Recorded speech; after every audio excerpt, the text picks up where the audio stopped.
Okay, what's up, guys? Now, this video is like it's gonna probably be a shout out video for Black fathers and things because it's funny to me how many people talk about how Black fathers aren't there and stuff. Like when I see it as a joke, then I'm like, oh, okay, it's funny, haha, funny. But then when there's people being dead serious about it, like I got a comment today, and it was some person who was just like, black men don't take care of their kids and all that stuff. And I'm thinking in my head, like, why would me and my sister, like, if there is like a special about black fathers, why would me and my sister go up on TV and say something different? Because throughout the whole like 22 years, ever since August 10th of 1996, my dad has always been there for me. And by the way, that's the day I was born and stuff. But I'm saying, like, ever since that day, I can't think of a time and place where it was just like, okay, because it's like I might like be honest with you guys and let you guys know it's like, yeah, my parents, they're separated at the moment, and it's crazy because it's like even after like my parents like just going their different ways, my dad was still there. Like it's like the funny thing about it is that my dad, when I was in school, and it was like, cause it's like they've been separated since since I was in school and stuff. So my dad had always made sure I had shoes. He always made sure I had clothes. He always made sure I had school supplies. Always made sure I did my work and things.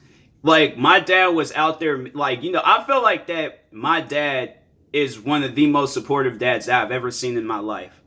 Like, even I remember when I was like, and then when I was graduating high school, because I think I've said this before, but I was going to enlist in the military. I was either going to do the Navy or the Air Force. And my dad was supportive with that. And then when it was just like, when I decided that I wasn't going to do that and I started doing YouTube stuff, he was supportive of that. And it was just like, and then when it was just like, I was telling him how I'm making music, he was supportive of that. He was giving me advice on making music.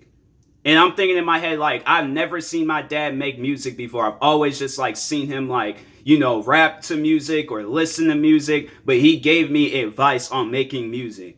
So it's like, and then it's just like, still, to this day, me and my dad, we be hanging out, going to go see all, like, the latest movies and stuff. That's probably one thing that that we've been doing since the Star Wars The Force Awakens. I'm not even a Star Wars fan, but I go there because I know my dad, how much of a fan he is of Star Wars. So I go there kind of like support of him, but then to also like watch the movie for myself and see why he likes the movie so much. And I can see why movies are good. So I'm like, my dad, funny thing is like my dad's been there for me my whole life. So when I see these posts and where people being dead serious about how black men don't take care of their kids and things, I'm like, that's like one thing that's always stuck in my head since my dad like said that and things. Even he said if I wasn't his son, most likely I probably would have been like his brother. He said something along those lines because I still remember the day. I was on the computer doing something. It was like right after Halloween, and I remember that there was some candy that I didn't eat or something. I was just like, it was some candy. I was just like, I don't care for it and stuff. And my dad, he asked me, he was just like, were you going to eat this? I'm like, no, you can have it. The thing that what he said, that's like something that stuck in my head forever. He was just like, man, he was like, I would really love to have you as a brother growing up.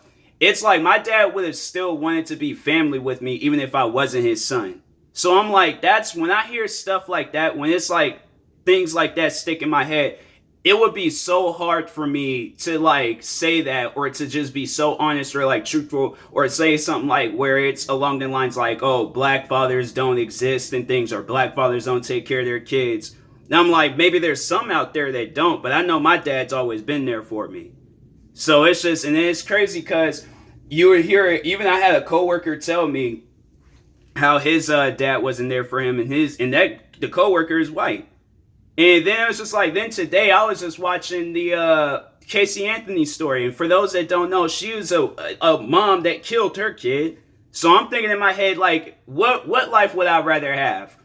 Dead and, buried in some woods, like in a trash bag, or just like not having my dad there and things. Because I think, yeah, it's like I would rather have that and then me go out and try to establish, a father and son like relationship and things than to be dead somewhere. So it's just like, you know, to the black fathers, it's like if you don't take care of your kids, but you still like have like kids and stuff, but you just don't like take care of them or you're not in their lives, like, okay, do that. At least you didn't kill them.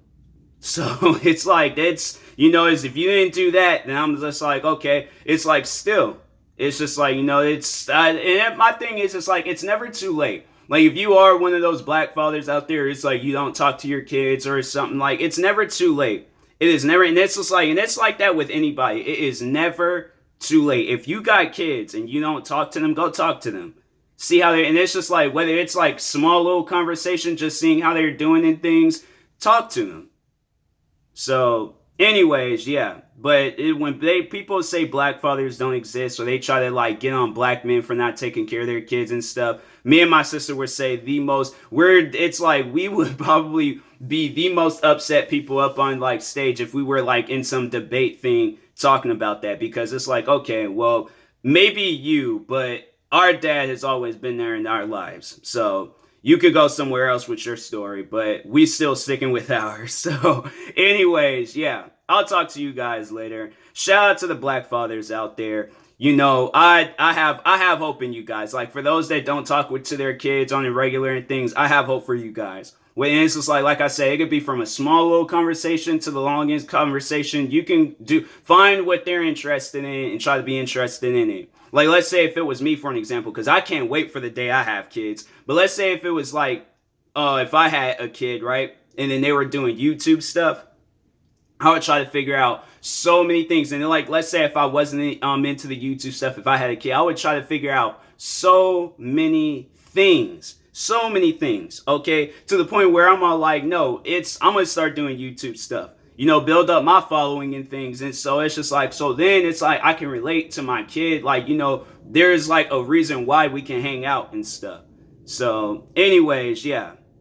I'll talk to you guys later. Thank you guys for watching. Like, subscribe if you're new to the channel. Once again, shout out to black fathers out there, and I will talk to you guys later. Peace.